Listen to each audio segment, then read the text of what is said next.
तो लखनऊ के एलडीको सिटी के कुटीर अपार्टमेंट में 8 से 10 लोगों ने फ्लैट में घुस करके भाई और बहन को जमकर पीटा है। 16 सेकंड में बहन भाई को 20 थप्पड़ मारे गए। गाली गलौज करते हुए मॉस्किटो रॉकेट से भी हमला किया गया। पीड़ित भाई और बहन ने पुलिस से इस मामले को लेकर के शिकायत दर्ज कराई, लेकिन कोई सुनवाई अब तक नहीं हुई है। फूट फूट करके रोती युवती ने ये बात कही है और ये बताया है कि पुलिस एफआईआर दर्ज नहीं कर रही है। कहते हैं कि क्राइम कम हुआ है। छात्रा देवरिया की रहने वाली बताई गई है और ये जो वीडियो आपको दिखा रहे हैं, दरअसल भाई बहन को कैसे अचानक से कमरे में घुसकर कुछ लोगों ने बुरी तरह पीटा है। जरा आप इस वीडियो में गौर से देखिए तो आप भी समझ पाएंगे कि किस तरीके से बेरहमी से दोनों भाई बहन को पीटा गया है। पीड़िता का यह कहना है कि एफआईआर दर्ज कराने थाने पहुंचने पर उनकी तहरीर दर्ज नहीं की गई, जिसके बाद से उन्होंने वीडियो के माध्यम से न्याय की गुहार लगाई है। उधर थाना प्रभारी ने बताया कि विवाद पार्किंग को लेकर के शुरू हुआ था। गाड़ी हटाने को लेकर गार्ड और लड़की में कहासुनी हुई, जिसके बाद से मामला मारपीट में बदल गया। स्कूटी खड़ा करने के विवाद में मारपीट की गई। सीसीटीवी में गार्ड से विवाद करते हुए और फोन लेकर के तोड़ते हुए युवती नजर आ रही है।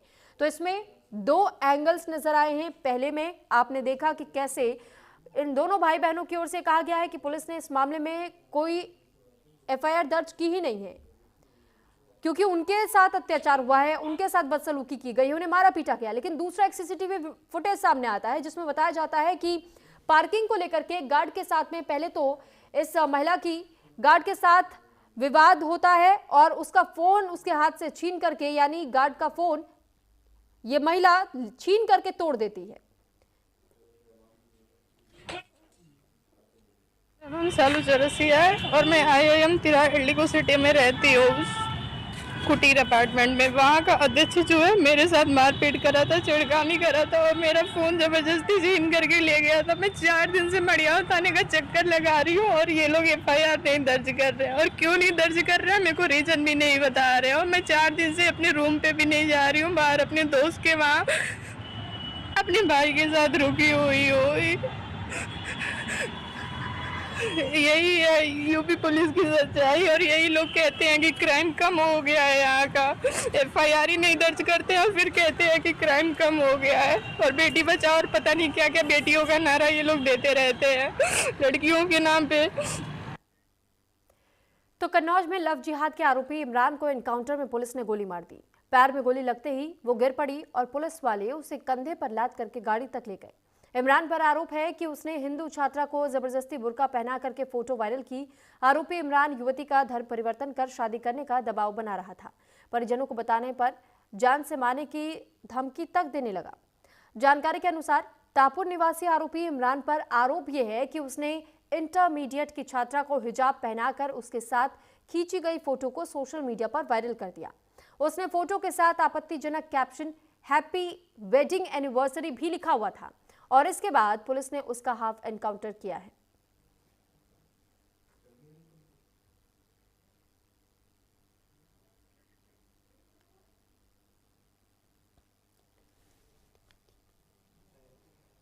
तो फिलहाल देखिए ये दो तस्वीरें आपको दिखा रहे हैं।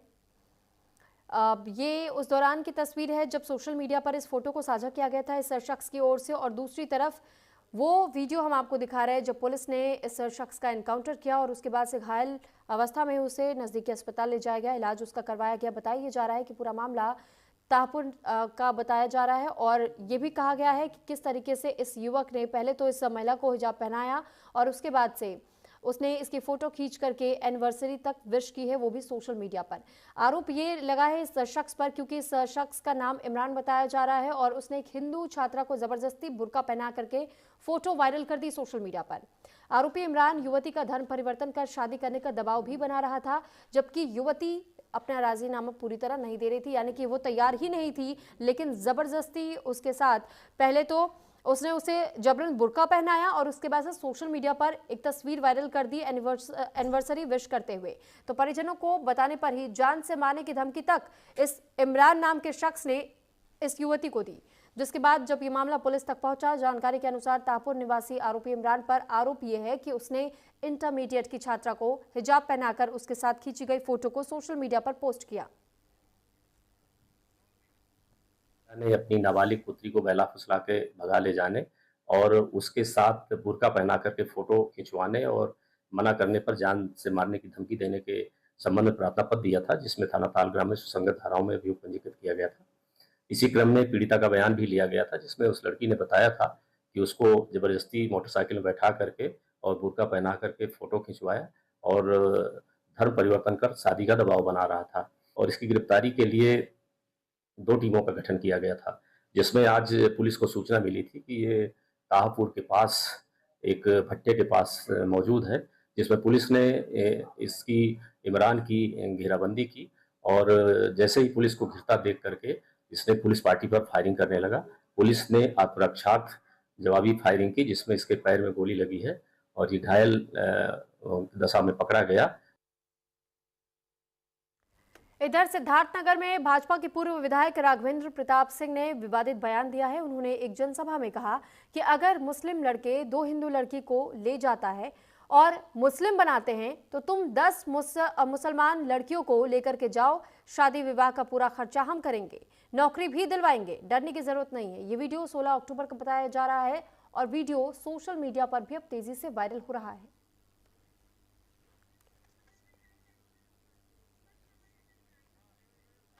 अब ये धनखरपुर का गांव, हमारे गांव सुन लो, ये धनखरपुर का गांव हमारे टारगेट में रहेगा और एक एक मौलाना पर हम लोगों की निगाह रहेगी। दरोगा जी लोग, आप लोग भी आए भवानीगंज से, तो धनखरपुर को कम से कम 10 मुस्लिम लड़कियों को हिंदू बनाने का काम करना है, चाहे जैसे भी करना है, और सबकी साथ और सबकी नौकरी की गारंटी हमारी है। हम बोल रहे हैं रोजी रोटी व्यवस्था कराएंगे, इसीलिए जान लो। अब धनखरपुर में विकास गौतम को अगर तुमने मारा है, थानाध्यक्ष को मैंने कहा कि कार्रवाई हुई है कि नहीं हुई? मुकदमा हुआ है ना? मुकदमा हुआ है। अब यही विकास गौतम, देखो डरो मत, कुछ लोग कर रहे थे, कुछ लोग कर, एक मनीष बिथरिया का कहाँ गया? हालांकि दाढ़ी तो तुर्कों वाली रखा है, लेकिन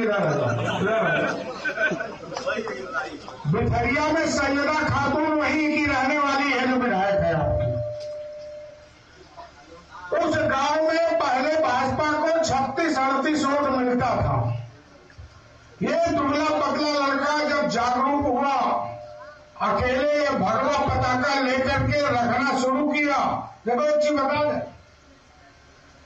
आधा से ज्यादा हिंदू रहोगे तो भी मुसलमान मारेगा, लेकिन अगर अकेले रहोगे और अपनी पहचान नष्ट नहीं करोगे, भगवा से ईमानदारी से जुड़े रहोगे, ये नहीं कि भगवा लगाएंगे मियों के हम वलीमा खाने जाते हैं और किसी मियाँ को अपने दरवाजे में बैठाते हैं, और दरवाजे में मियाँ बैठाओगे तो बेटी बहन पत्नी लेके भागेगी ही भागेगी।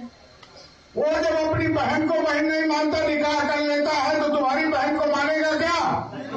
बताओ भाई, नहीं मानेगा। इसीलिए संबंध रखो, व्यापार रखो, सड़क तक रखो, और घर के चौखट पे अगर रखे तो ईमानदारी से जान लो तुम्हारी बहन बेटी सुरक्षित नहीं है, उसकी निगाह तुम्हारे बहन बेटियों पर है। योगी जी की सरकार है और डर किस चीज का है? जो एक आदमी अगर एक गांव में एक घर रहे और ईमानदारी से हिंदू बन करके रहे, तो मैं डंके की चोट पे कहता हूं कि 100 घर तुर्कों का भी उस हिंदू की तरफ आंख उठा करके नहीं देख सकता। अरे मैं फतेहपुर गया था 3-4 महीना पहले, ये बुढ़ई जरा खड़े हो जाओ, देखिए कितने पहलवान हैं। पहलवान लग रहे हैं कि नहीं लग रहे हैं? फतेहपुर और वासा मिला के फतेहपुर में 5 घर हैं बुढ़ई जैसे पहलवान, और ऐसे 5 पहलवान हैं। क्यों दुबई देखा है ना आपने? लेकिन इनसे कितनी घबराहट है कि आप कल्पना नहीं कर सकते। मेरे आने के बाद आम आदमी पार्टी के राष्ट्रीय महासचिव संजय सिंह इनके गांव पे आए। तो बागेश्वर धाम के पंडित धीरेन्द्र कृष्ण शास्त्री के डीप फेक वीडियो वायरल हो रहे हैं। किसी वीडियो में वे हवा में उड़ते दिखाई दे रहे हैं, तो किसी में अमेरिकी पुलिस उन्हें पकड़ करके ले जा रही है। अब बाबा बागेश्वर धीरेन्द्र शास्त्री ने यह कहा है कि विदेशी ताकतें उन्हें बदनाम करने की साजिश रच रही है।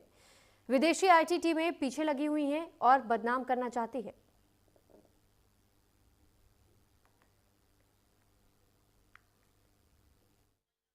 हम बड़े खुले मंचन से हलीउल्लाह वालों की ठटरी बारही, तो क्या वो चुप बैठे होंगे? उनका जितना बस होगा वो करते होंगे। बड़ी बड़ी विदेशी ताकतें गिरावे के लाने रोज हमको एक सूचना दी थी किसी बहुत बड़े पदाधिकारी ने दिल्ली में कि पूरी आईटी की 22 लोगों की टीम हमारे खिलाफ लगी है सिर्फ वीडियो वायरल की, और फेक वीडियो बना करके, एआई जनरेटेड वीडियो बना करके वायरल करते हैं, उस पर रुपया लगा दे, स्पॉन्सर्ड कहते हैं उसको, पैसा लगा करके वायरल करना। तो उन्होंने कहा कि आपको भय नहीं लगता? हमने कहा सुनो, हमारा जो है सो सामने है, हम कमरे में भी वैसे ही रहते हैं, मंच पर भी वैसे ही रहते हैं। जब हमको डर नहीं है, कुछ कर नहीं है, तो डर नहीं है, फिर जो भगवान को करना होगा सो होगा, उनके भरोसे है। तो विचार करो, कई तांत्रिकों की दुकानें बंद हो गई, तो क्या वो चुप बैठे होंगे? बताओ, उनके पास जितने देवी देवता हुए सब छोड़ते होंगे कि नहीं? पर रक्षा कौन करत? बालाजी महाराज, सन्यासी बाबा। हम आपको कहना ये चाह रहे कि पूरी पृथ्वी तुम्हारे विरोध में लग जाए, हनुमान जी तुम्हारे साथ हो तो कोई बाल बांका नहीं कर सकता है। बात समझ आई? हमारी बात समझ आई? तो आप हमारे चक्कर में न पड़ो, हम जिनके चक्कर में पड़े उनके चक्कर में पड़ो। और प्रचार तो बहाना है, असलियत में तुम लोगों को हनुमान जी का बनाना है, इसलिए दरबार लगता है। और प्रचार बने या ना बने, काम तो सफल होगा।